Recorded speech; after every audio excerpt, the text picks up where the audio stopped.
Slovenija se stara, mladih na trgu dela zmanjkuje, kar pomeni, da bomo morali delati dlje.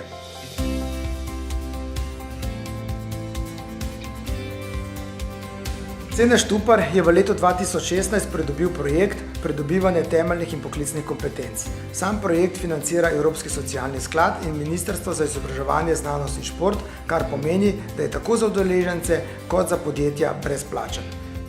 V okviru projekta v različnih podjetjih izvajamo različne programe, kot so jezikovni programi, računalniški programi, programi za razvoj komunikacijskih veščin ter številni drugi, ki jih delodajalci prepoznajo kot potrebne za razvoj kompetenc njihovih starejših zaposlenih, da so lahko kos potrebam dela.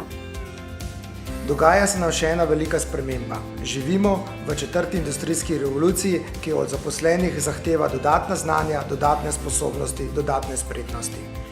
Da bomo znali živeti in delati v 4. industrijski revoluciji, pa je potrebno začeti vlagati v zaposlene, še posebej starejše.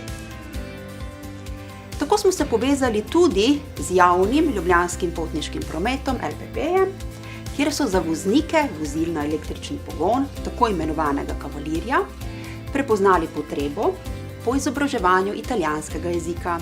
Kavalir je električno vozilo, namenjeno predvsem starejšim in pa turistom, ki se želijo zapeljati po mestnem jedru Ljubljane. Vozniki kavalirja se namreč dnevno srečujejo z italijanskimi turisti, zato je smiselno, da poznajo vse osnove italijanskega jezika. Pri sporazumevanju z njimi smo imeli veliko težav, zato so nam v podjetju LPP omogočili tečaj italijanščine.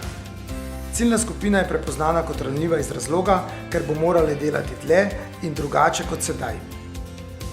Tako smo za njih pripravili izobraževanje italijanskega jezika s poudarkom na besedišču povezanim s turizmom. Tečaj je trajal 50 ur. V tem času sem se naučil osnove jezika, predstaviti kavalirja in pa pot, po kateri zapeljemo turista.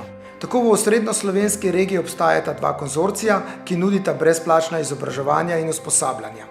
Vse skupaj pa je v Sloveniji 17 takšnih konzorcijev. Sedaj lahko s turisti, ki govorijo italijansko, komuniciram bolj samozavestno in delo mi je veliko lažje.